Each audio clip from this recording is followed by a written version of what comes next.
Aujourd'hui, on va se pencher sur Dominique de Villepin, un personnage politique assez complexe, on peut dire. Oui, bonjour, c'est vrai qu'il suscite souvent des réactions contrastées, entre l'admiration parfois, et puis pas mal de doutes aussi. Absolument.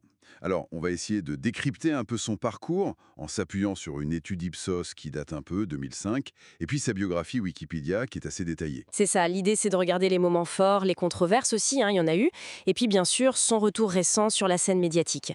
Qu'est-ce que ça signifie? Allez, on commence par le début. Ses origines, son ascension. Issu d'une famille bourgeoise, bon, il fait l'ENA, La fameuse promotion Voltaire, oui, avec Hollande, Royal. exactement. Puis la diplomatie, et très vite il devient un proche, un homme clé de Jacques Chirac. Tout à fait. Secrétaire général de l'Élysée, quand même, de 95 à 2002, au cœur du réacteur, quoi. On parle même, les sources évoquent, une possible cellule juridique. Oui, un cabinet noir, c'est ça. Pour suivre les affaires un peu sensibles du RPR de l'époque. Bon, ça reste des soupçons, hein. Et il y a aussi la dissolution de 97, un échec cuisant.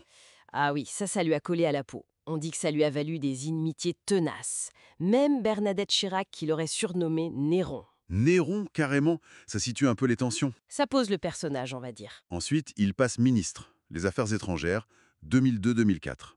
Et là, il y a ce moment, tout le monde s'en souvient. Le discours à l'ONU, contre la guerre en Irak. Oui, face aux États-Unis. Un coup d'éclat incroyable, applaudi partout dans le monde. Ça a vraiment marqué les esprits, c'est sûr. L'image du défenseur d'une France indépendante, un peu gaulienne. Mais cette période, ce n'est pas que ça. Il y a aussi des zones d'ombre, non? Bah, disons que sa diplomatie était très active, mais aussi controversée parfois. La crise ivoirienne, par exemple, les accords Kléber. Les résultats sont mitigés. Et puis l'affaire de Bouaké en 2004. Oui, le bombardement du camp français. Son nom a été cité dans l'enquête, avec ceux d'Alliot-Marie et Barnier, mais bon, faute de preuves sur leur implication directe dans un ordre de bombarder, les poursuites contre les ministres ont été abandonnées. D'accord. Après un bref passage à l'intérieur, il arrive à Matignon. En 2005, oui, juste après le non au référendum sur la Constitution européenne, un moment de crise politique. Et c'est notable, il est nommé Premier ministre sans jamais avoir été élu. Exactement. Une particularité. Il arrive avec beaucoup d'énergie, cette volonté de remettre la France en marche. Il lance le CNE, Contrat Nouvelles Embauches. Oui. Et surtout, le fameux CPE, le contrat première embauche. Ah oui, le CPE. Ça a mis le feu aux poudres, hein. Grosse contestation. Étudiants, syndicats dans la rue pendant des semaines.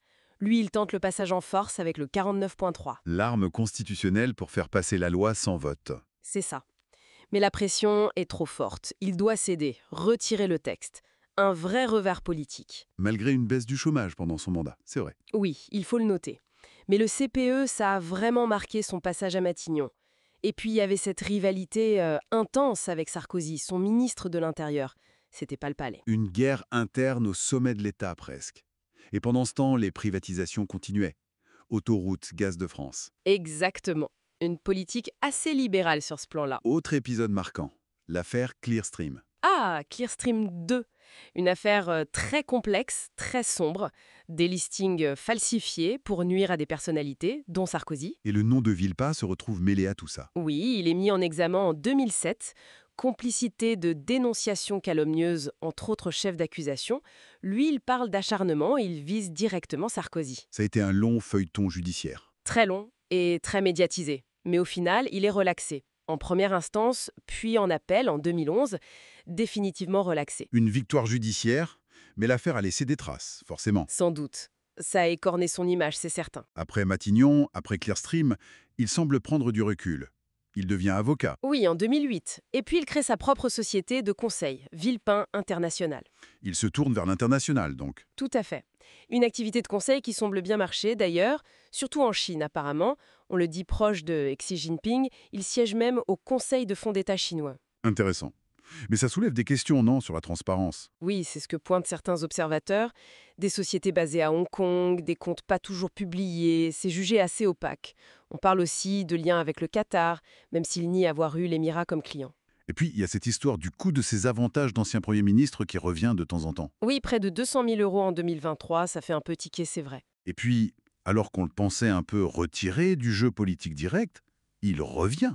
C'est ça, il avait bien tenté un retour avec son parti République Solidaire, Mais bon, pour la présidentielle de 2012, ça n'avait pas marché. Pas assez de parrainage. Il était resté critique vis-à-vis de Sarkozy puis de Macron, même s'il a appelé à voter Macron en 2017 contre Le Pen. Et depuis 2024, on le revoit partout. Il commande beaucoup l'actualité internationale, la guerre à Gaza notamment. Ses positions sont assez tranchées. Et ça a l'air de plaire, non? Surtout à gauche, paradoxalement. Oui, un certain écho. Des sondages début 2025 le plaçaient même assez haut. Et puis, en juin 2025, l'annonce. Il est candidat pour 2027. Il lance La France humaniste, un nouveau chapitre. Encore un. C'est vrai que son parcours est fait de contrastes saisissants. L'homme de l'ONU, le Premier ministre contesté, le poète face à la justice, puis le consultant international. C'est assez unique. Et cette perception double, elle n'est pas nouvelle. L'étude Ipsos de 2005 parlait déjà d'une image cristalline mais fragile. C'est une bonne description. Ils utilisaient aussi une métaphore. Oui, celle du flamant rose en équilibre précaire. Je trouve ça assez juste, même aujourd'hui. Cet équilibre semble toujours d'actualité. Alors pour finir, on peut laisser cette question en suspens. Qu'est-ce qui motive vraiment ce retour? Une ambition intacte? Une volonté de peser sur le débat? Et comment son passé, avec ses réussites, mais aussi ses controverses, ses activités internationales, va jouer sur sa crédibilité et son projet? Voilà de quoi alimenter la réflexion. Merci pour cet échange. Merci à vous.